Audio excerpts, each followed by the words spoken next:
It's everything that you mentioned. It's how to deal with my own students. It's how to think about my own practice. It's really an overall view of integrating your life with the practices that you want to pursue. Mm-hmm. And I at this point, I can say I have been sharing information with younger musicians for quite a few years. Mm. And I find that I go back to the way that Laurie dealt with me when I think about how to deal with some of these younger people. Mm-hmm. And I would say the same about all my teachers. And I think I named the three of them because just in terms of me as a trumpeter, even as a composer, just me as an artist, those are the three who really gave me clear guidance to move forward. But I would have to say that one of the most important things for me as a musician has been just to try to learn from every situation. Mm-hmm. Try to always, even if I don't like the music, find out what is happening that's a new challenge for me, or what is happening that I could learn from, even if it's what not to do. Absolutely, yeah. More often, even when I was playing weddings and bar mitzvahs and things like that, just to try to always play my best, mm-hmm. regardless, and also to try to, further myself as an empathetic human musician. Mm-hmm. And that's, so that means all of those kind of gigs that I've done, but also on a much more profound level, the creative musicians that I've worked with and worked for, taking away some deep lessons from them, even though I wouldn't say that officially they were my teachers. I never took lessons with them. Mm-hmm. It was pretty much your ability, knowing how to learn, and learn from your experience, and learning on the spot and being spontaneous. Well, but also, I think being attracted to people who were doing this, mm-hmm. and being the most impressed by other artists that I came in contact with that were operating that way. And I still, I'm not that old, I'm 56, but I get on gigs where I see people, whether older than me or younger than me, with an incredible awareness. And I just, I'm fascinated, and I just try to learn from being there. I noticed that there is a collaboration between you and Joe Lovano. He was my teacher. He was your teacher at NYU. So I wonder if you could take me briefly through you being in a high school and being in different bands, to going to Berkeley and studying there for a while, transferring to New England Conservatory and going to New York. And what I would like to hear is your experience auditioning for these programs, and how you were picking these programs. What was motivating you to go to Berkeley? Was it, maybe a particular teacher that was there at that time, or was it your friends? What was your main motivation behind this? That would be fantastic to know. Well, Berkeley was the only school I knew about at that time. Mm-hmm. And so I was in a good high school and getting okay grades, but music was already my passion. And I had some teachers in high school that showed me some really important lessons that I still think about. But when it came time to apply to university, I only applied to one, much to the horror of my parents and my high school administrators. And then I just went to Berkeley, not because of a particular teacher or anything. It was just because this is what I was doing, and it was the only place that I knew that was teaching this. And I mean, jazz education was still relatively new. This is 1981, so it hadn't been around that long. And I was already playing professionally. So at the age I was, 18, when you're 18, you're convinced that you already know everything. So I had strong opinions already, which many of them I've had to unlearn. But I just went to Berkeley thinking, okay, I'm going to just go and learn as much as I can, and assuming that there would be good teachers and good lessons. Like you said earlier, I learned maybe just as much from my friends and roommates and colleagues as I did from the classes themselves. I had some great interactions with people. It was also the first time in my life that I met a lot of people from different communities. Were not where I was from, which was, near New York, suburban New Jersey. And so it just opened up a whole world of new interactions. But it sounds like you've read a lot of my interviews, so you know that after my first year at Berkeley, my trumpet teacher told me I should quit and do something else. Yeah. And so I quit Berkeley. And then that's when I heard about John McNeill, who was teaching at New England Conservatory. So I did very specifically go to New England Conservatory to study with John. Was the transition very smooth, or was there also part of, like an interview or an audition? It was very smooth, I think, because I had good grades, and I was already performing, and I don't know, I don't remember it being very difficult.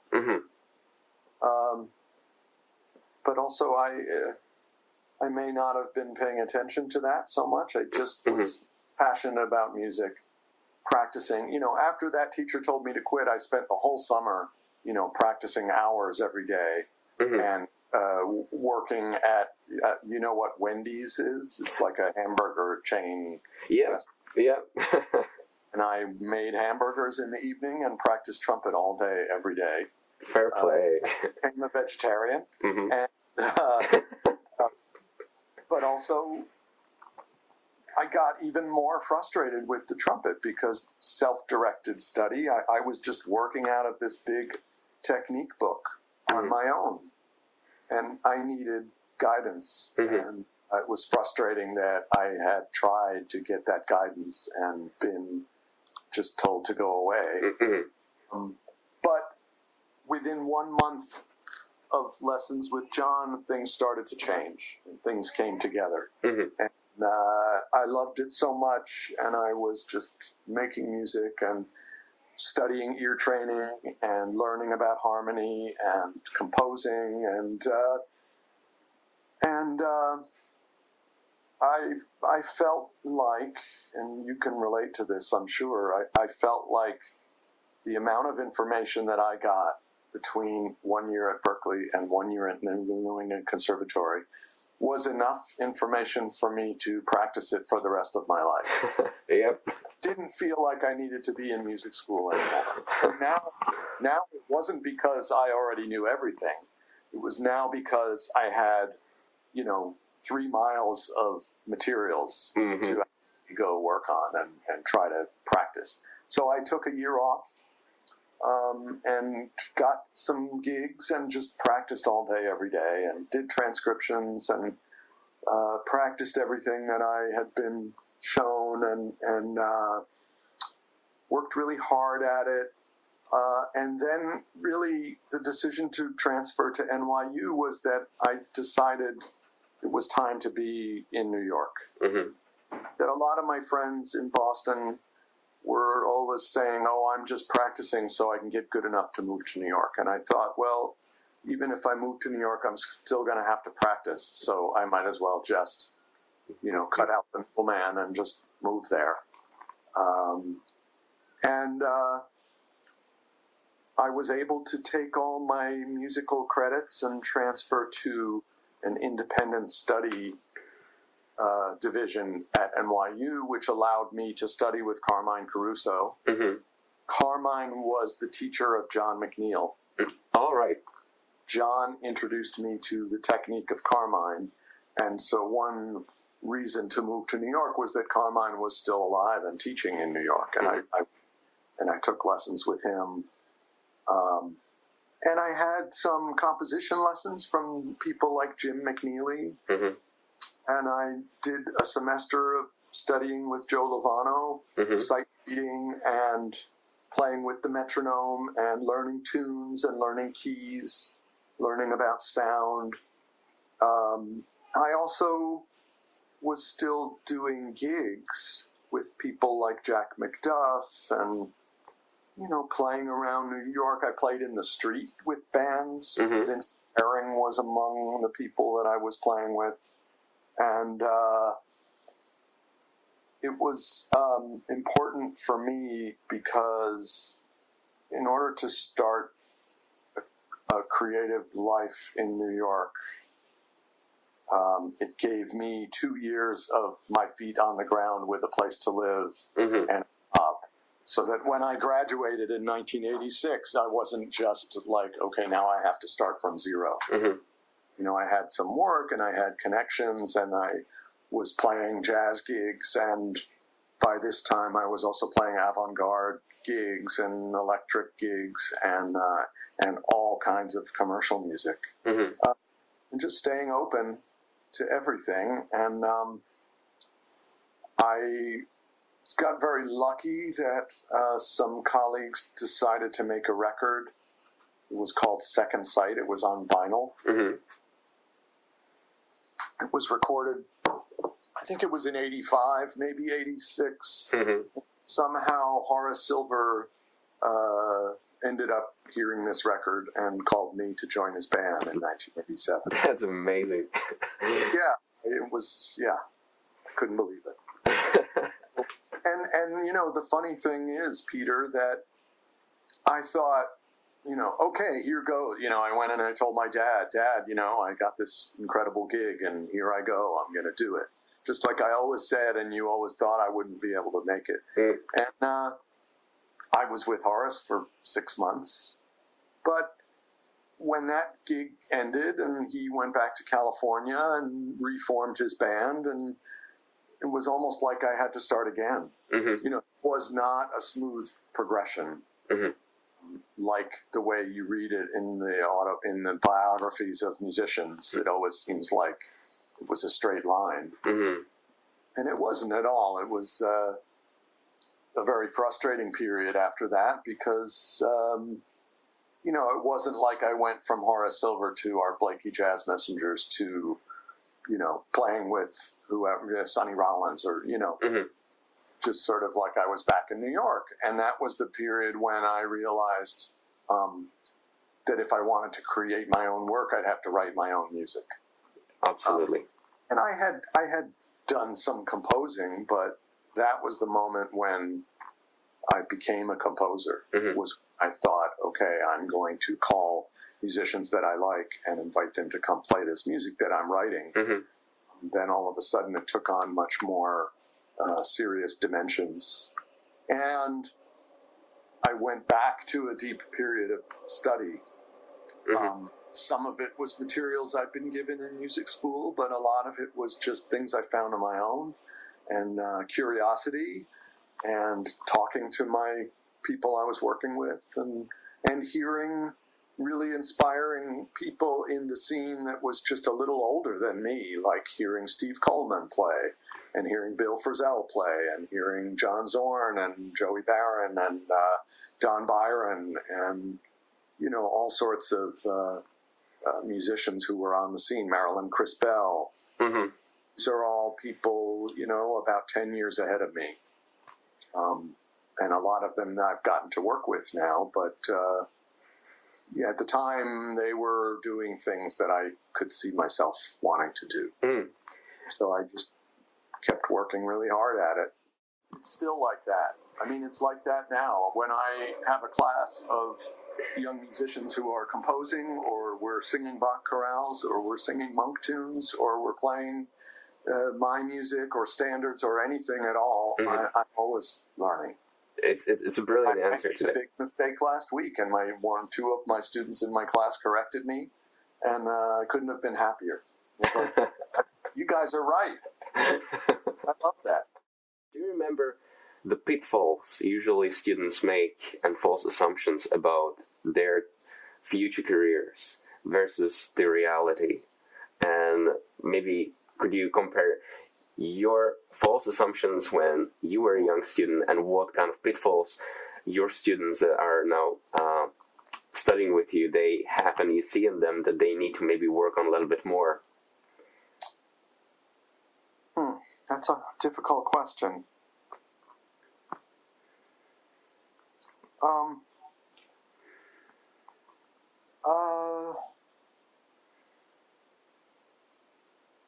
I guess for me, from the earliest involvement, because growing up, I think I first heard jazz, I was pretty young, and I got into artists like Eric Dolphy and Ornette Coleman and Miles Davis and John Coltrane and Charles Mingus and Cecil Taylor when I was, pretty young. And so I always saw that music as something progressive. And so I think because that was my entry point, or that let's say that became the focus of my listening and my attention, I assumed that every gig that I would get on would be a creative situation and progressive and about, thinking about music in an engaging and forward-looking way. And of course, it's not at all.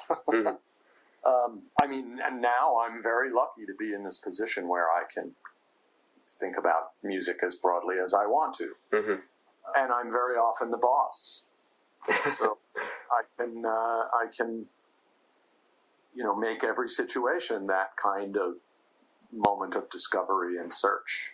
But I think as a young music student, I didn't realize until I had been on a lot of gigs, how much of being a professional musician is about, getting that under control and learning how to do what someone else wants or needs, and learning how to serve a situation, and then how much is that freedom?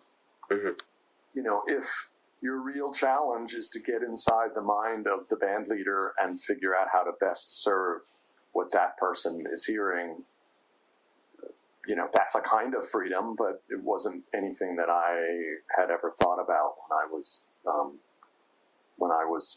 let's say we're talking about 19, 20, 21. And it was a bit of a shock to get with Horace Silver and have him tell me some very specific, explicit instructions about how to play his music. I was sort of like, what do you mean? This is jazz. I'm improvising. I'm going to play how I feel. I mean, luckily, I didn't say that out loud. I was just thinking that. But I feel like that is a problem for all musicians, and everybody encounters that and deals with it differently. But I feel like when I'm working with younger musicians and I might say, based on my experience, you might think about doing this way, or you might try, turning this around and looking at it from this other perspective. And then you get pushback, and I end up thinking, okay, well, right. There's a much deeper problem here. This person needs to encounter how to open up to a conversation about what freedom is and what progress is and what history is and what tradition is and what creativity really at the root of it is. Mm-hmm. That's a tough lesson, right? What did you learn from that experience being a director of a jazz education institution?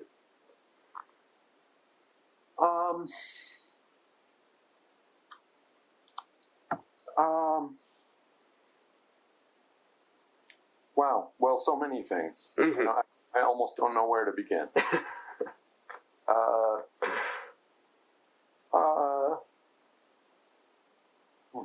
Wow. I feel like, to be honest with you, Peter, I'm still learning. I mean, I left 7 years ago, and I feel like I'm still learning from things that happened during my 10 years there. Mm-hmm.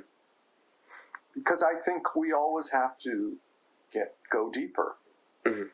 No matter what. I feel like I always want to make my interactions better. I think back about things that happened where I could have said something better, where I could have helped more, where I could have gone deeper with someone, where I could have made myself available or vulnerable, and I wasn't ready to do that. Mm-hmm. So I think that, if anything, that's the biggest lesson that I still bring into my work as an educator. Mm-hmm. I try to avoid the word teaching, the word teacher, the word student, because I really try to make it about sharing just between musicians. And so I'm older than these young musicians, and I have a lot more experience, and I have a lot of ways that I've thought about talking about the music. But ultimately, it's an interaction. It's a dialogue. It's not me sitting at the front teaching. Me saying, here are all these wonderful things. Let's figure out what to do about this. And that's the best I can do. I mean, on a specific level, I developed a way of talking about composition over the 10 years that I was at Banff. And I'm still going further and deepening that. But having the opportunity to talk with those high-level young musicians year after year about, what does it mean to write a piece of music, and what are our limitations, and how can we go beyond them, and how do we get to the core of what it is we really want to say. And then, okay, now that we've asked that, what is it that we really want to say? All of that, and just developing it by, actually a lot of lessons and ideas and exercises about composing music come from texts about writing in language, whether about poetry or prose. Yep. But the art of expressing yourself is the same, I think. What kind of method books or textbooks are like a standard instructional material that every or most of the teachers would have in their collection of books? And it could be a method for a trumpet player, or composition, or history, or philosophy, as you suggested already. Oh, too many books. Too many books. Okay, so trumpet methods, that's a difficult one because there's so many and the method is so personal, but I would recommend the one big obvious one is the Arbans, A-R-B-A-N. Then I also worked a lot out of the book by William Vacchiano. Okay. Now, everything that I've said about Carmine Caruso and Laurie Frank, most of that, well, at that time it was never out of books. There were no books. Everything was either memorized or written on little scraps of paper. But Laurie Frank wrote a book that I think is really important and powerful for trumpet players. It's called Flexus. Flexus. Flexus. Thank you. That's a really good one. So in general, music. I've been working on ear training with myself and some young musicians, and I feel like the two main texts that I'm using are the chorales of Bach. So someone should own a book of 371 Bach chorales. Yep. And then the 70 compositions of Thelonious Monk. There's a wonderful book now called the Thelonious Monk Songbook with very, very accurate transcriptions of Monk's work. And so those are the two textbooks that we sing and play. Then, as an auxiliary book, they should buy the Modus Novus by Lars Edlund. Maybe you know this one. I've never read that one, but I have to check out all these books, so I will. Modus Novus, you go buy it this afternoon if the shop is still open. I will do it. Oh, it's later there. They're probably closed already. You should don't wait to just run out in the street and buy that book. It's the best. You're not going to believe it. That one is great. And then, oh my gosh, I feel like I've learned so much from reading interviews with composers and artists. Like, there's a great book called Notes and Tones by Art Taylor. Okay. It's interviews with jazz musicians that he did around maybe 68, 69, 70. And it's really, there's a lot of good insight. So there's a book about composition with very specific instructions. It's by the composer Charles Warrinen, this composer, American, Worrinen. It's called Simple Composition. Still in print. I've worked from that book with young musicians and with myself and with older musicians. And a lot of my compositions came out of lessons from that book. So I recommend that. Then the other book is, we were talking about writing language, like words. Absolutely. Expression. And there's a very short handbook that when you take English writing 101 course, the handbook that everyone has to buy. It's called The Elements of Style. It's by Strunk and White. And it's very basics about how to express yourself and how to use language and the do's and don'ts and the ways to think about being clear and saying what you mean and not being too over-the-top ornate. But also, it goes much deeper. He talks about influences. He talks about why using good grammar is important. And in a very good-humored way. Like, it's not a heavy book. It's sometimes I find myself laughing out loud. I've read it many times. I find that the lessons are endless. And so I bring some of the exercises from that book into composition classes. And it's good. So, yeah. Okay, there's one more that I'm working out of right now. Sorry, I know I said two. There's a new one that I just discovered. It's called The Poetry Handbook. Okay. By the poet Mary Oliver. And she's writing very specific, not rules, but, ways of thinking about all the different aspects of language and working very specifically on the nitty-gritty, the nuts and bolts of writing. And I enjoy it very much. If you had any injuries, physical injuries that would prevent you from playing a trumpet for a while, and for how long did it last, and how did you treat it, and maybe how would you prevent such an injury in the future?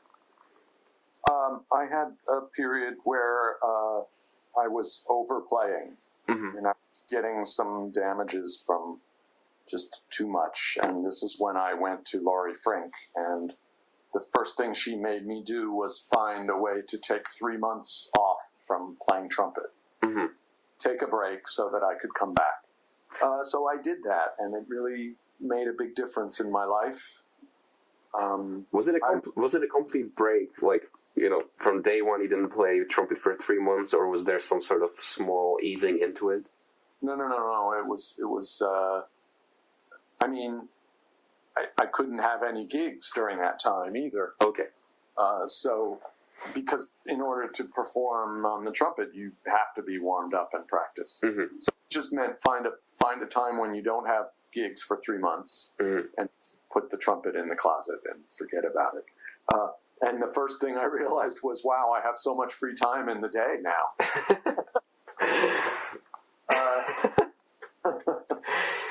But then, it made me want to play again. I was just sort of overworked. Mm-hmm. But now I make a point to take off a week here, a week there, a couple times, 2, maybe 3 times a year. Mm-hmm. Like I go on a holiday at the end of the year and don't bring the trumpet. Mm-hmm. And it's made the balance better for me. I mean, I was always the kid who had my trumpet with me at all times, everywhere. Mm-hmm. And I think that was really important. Mm-hmm. So, this change for me happened when I was, I guess, 35. Mm-hmm. Okay, so you were deep into already being a professional musician when you had to take this break. Yeah. Mm. Yeah. And, it also made me think, well, what would I do and what would I want to do? And now I find, when I take that time off, I really miss it. Mm-hmm. Because it's all that time in the day. Oh, imagine how much free time I'd have. But also it's like a meditation. So when you suddenly stop, it's sort of like, oh, there's something missing. Mm-hmm. Do you deal well with pressure? I guess I do. I don't like it. I through it. I'm talking a little bit about the competition and the fear of being good enough and living up to your own expectations of, your own image of being your best yourself. Do you have any advice there for young musicians, or how you look at it personally? The competition for me was never really about anybody else. My father was an ultra marathoner and ultra triathlete, long distance guy. Mm-hmm. So if you know that sport at all, you don't do it because it's about winning. Or let's say very few people do it because it's about winning. It's a process, and you're just in it. And I always felt like music, in a way, was like that. I'm not competing against anyone but myself. Mm-hmm. And of course, all the musical heroes we want to live up to that. Mm-hmm. I had a teacher at Berkeley who said, he saw one of the students looking at one of the other students in a funny way. And he said, don't compare yourself to him. Compare yourself to Coltrane. Yeah. I was like, oh, okay, yeah, no pressure. But Carmine Caruso was a big proponent of, when you're in the practice room, you're not supposed to sound good. Mm-hmm. Because then you're just practicing what you already know. And anyone who is outside your practice room judging how you sound, that's their problem. Mm-hmm. The ones with the problem. And so I never felt like, especially other trumpet player, like that kind of competitive edge. Mm-hmm. I just felt like I wanted to do as well as I could, and I still feel like, when I make a recording project, I still listen to it and think, oh my God, I wish I played better. Yeah, you can make your peace with it, but I feel like I always want to go further. And I always feel like I could write better and get deeper in. And when I hear recordings that I made some years ago, sometimes I can relax and think, oh, wow, we really did something good on that. Mm-hmm. I really like that. And other times I hear it and I go, wow, that's really bad. I can't believe, I didn't lose all my gigs when I put that record out. you think? And, it's so subjective. So the pressure comes from just, wanting to do as well as you can and do a little bit better every time. And at this point in my life, the pressure is also how to not do what I did before.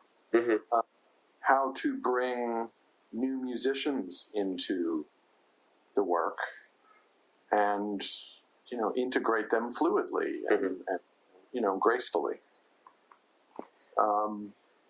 And how to create new conversations. I think for a long time, of course, when you're entering the field, getting reviews and things written about you, it's really, really important. And I guess it has to be, because that's how you build a career, and people hear about you and then they come to your concerts and you have a job. But I think that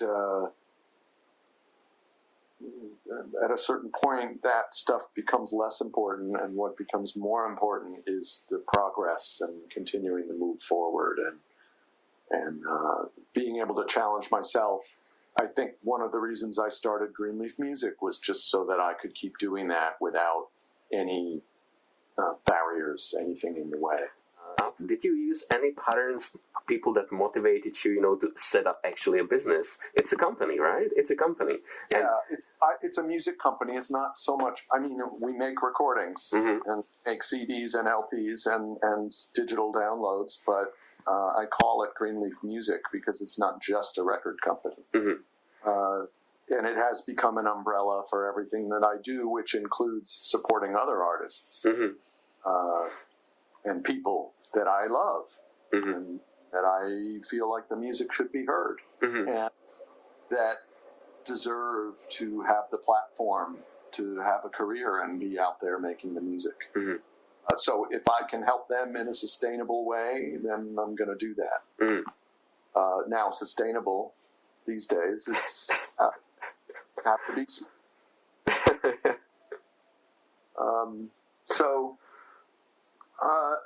I had a good friend who's still a close friend named Mike Friedman, and he had a label called Premonition.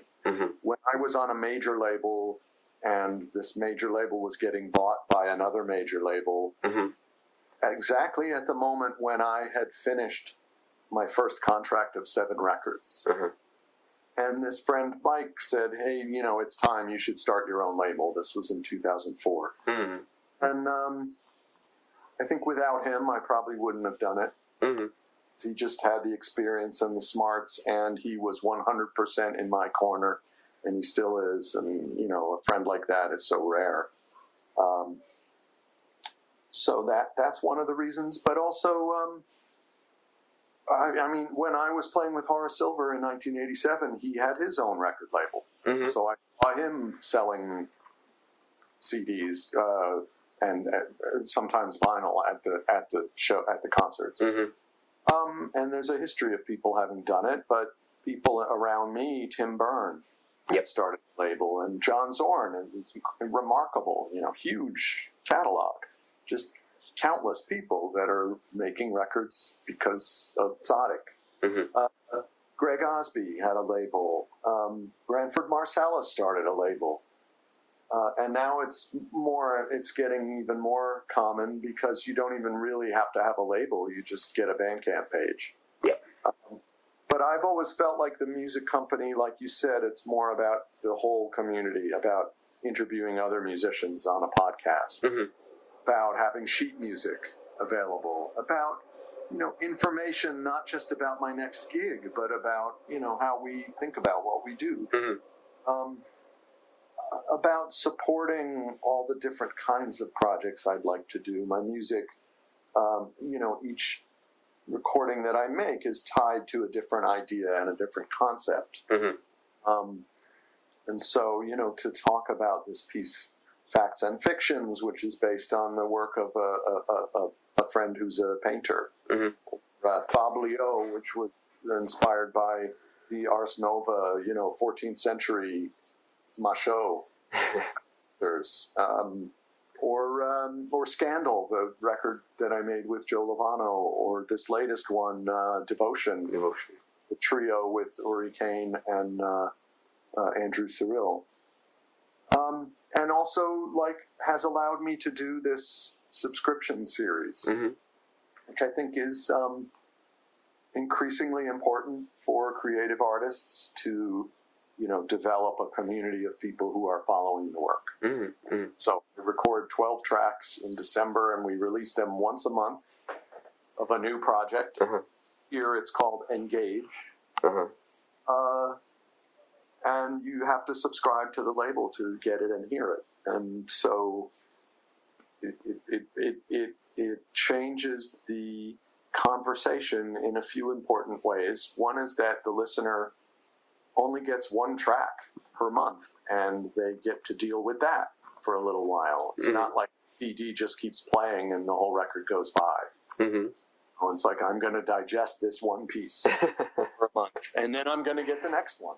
And you add them up as the months go by. I feel like that's a sort of a novel way to interact with a recording. The other side of it is that it's a different way for me to think about the composing. What does it mean to have 12 tracks that will be released over the course of a year, and how do you develop that, and how do the players interact with that model? I like it a lot. I also feel like, people subscribe to the label and they have access to everything that we do. And so, recordings that I might have made 12, 13, 14, 15 years ago are getting listened to, are getting.